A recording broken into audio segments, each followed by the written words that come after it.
আধাৰত বিপ্লৱ কুমাৰ ডাঙৰীয়াৰ প্ৰতিবেদনৰ মূল লক্ষ্যটো কি আছিলে? আমাৰ জাতিৰ অৰ্থনৈতিক সুৰক্ষা। এতিয়া অসমত ডাঙৰ ডাঙৰ ঠিকাবিলাক কোনে কৰি আছে? খিলঞ্জীয়াসকলে কৰি আছে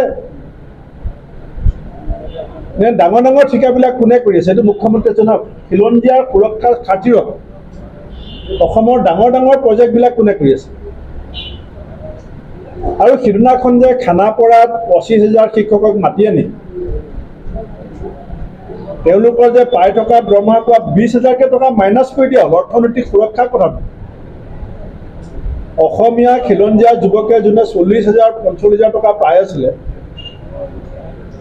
তেওঁলোকৰ দৰমহাটো ৰেগুলেশ্যনৰ নামত 20,000 টকা কাটি দিয়া হিমন্ত বিশ্ব শৰ্মা ডাঙৰীয়াই খিলঞ্জীয়াৰ সুৰক্ষাৰ কথাটোত আন্তৰিকতা কিমান? সেইকাৰণে মই কৈছোঁ যে এইটো গোটেই আভুৱা ভৰা এটা ৰাজনৈতিক চক্ৰান্ত। বন্ধুসকল, আপোনালোকৰ মনত পৰিব 2014 চনৰ 7 এপ্ৰিলত তেতিয়া আমাৰ অসমত কংগ্ৰেছ চৰকাৰ আছিলে। 7 এপ্ৰিলত আমাৰ চৰকাৰৰ এটা এডভাৰটাইজমেণ্ট আছিলে। আছাম ট্ৰিবিউন পেপাৰৰ ফ্ৰণ্ট পেজটোত মোদী ডাঙৰীয়া এটা এডভাৰটাইজমেণ্ট দিছিলে আৰু সেইদিনাখন কংগ্ৰেছ চৰকাৰত থকা স্বত্বেও আমাৰ এডভাৰটাইজমেণ্ট মাজলৈ গৈছিলে, মাজৰ পেজলৈ। কি আছিলে এডভাৰটাইজমেণ্টটোত? 2014 চনৰ 7 এপ্ৰিলত আছাম ট্ৰিবিউনৰ এডভাৰটাইজমেণ্টত আছিলে যে 6 জনগোষ্ঠীৰ জনজাতিকৰণ মোদী চৰকাৰে কৰিব, বিজেপি চৰকাৰে কৰিব।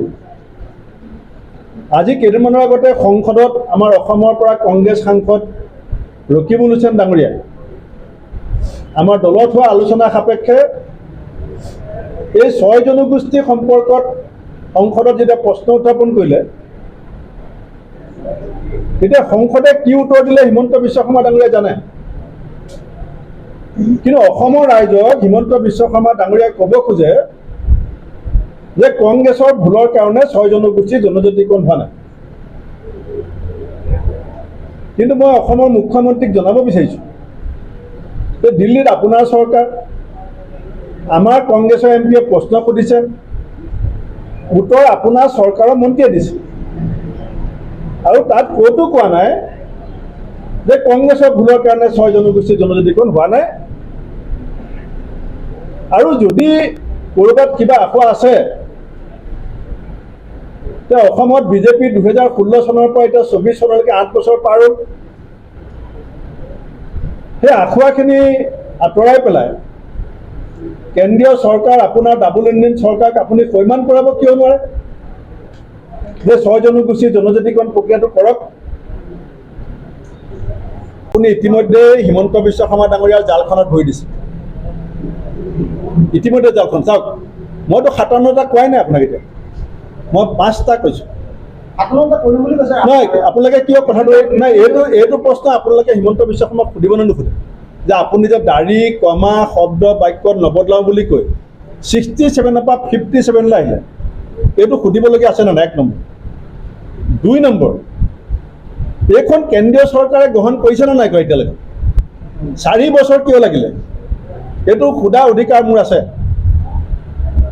কাৰণ 3 নম্বৰ, কেন্দ্ৰীয় চৰকাৰে যে ৰিকমেণ্ড কৰিলে ইয়াতে দায়িত্ব শেষ নেকি? আমি অসমৰ ৰাইজৰ দ্বাৰা নিৰ্বাচিত মূল বিৰোধী ৰাজনৈতিক দল হিচাপে আমি হিমন্ত বিশ্ব শৰ্মাক প্ৰত্যাহ্বান জনাইছোঁ যে 31 ডিচেম্বৰ 2024 চনত এখন কেবিনেটত এইটো বিষয়ে আলোচনা কৰি দেখোন। নহয় আলোচনা একো ভাওনা, আপুনি বস্তুটো আপুনি বুজিয়ে নাপায় নেকি? মই এনেকুৱা লাগিছে আপুনি কোন চেনেলত? আপুনি বুজিয়ে নাপায় নেকি?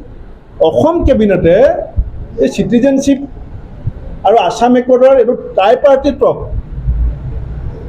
কেন্দ্ৰীয় চৰকাৰৰ চুক্তি এইখন ইমপ্লিমেণ্টেশ্যন প্ৰক্ৰিয়াত অসম চৰকাৰে এক্সিকিউট কৰিব। কেন্দ্ৰীয় চৰকাৰৰ সহযোগিতা লাগিব। চেণ্ট্ৰেল গভৰ্ণমেণ্টে এইখন প্ৰতিবেদন ৰিচিভ কৰিব লাগিব। আৰু যদি চেণ্ট্ৰেল গভৰ্ণমেণ্টে বিপ্লৱ শৰ্মা ডাঙৰীয়া প্ৰতিবেদনখন একচেপ্ট কৰে তেতিয়াহ'লে কাখন বাতিল হ'ব নে নহয়? কাখন বাতিল হ'ব নে নহয়? তেতিয়া সেইটো মুখ্যমন্ত্ৰীয়ে জনাব লাগিব।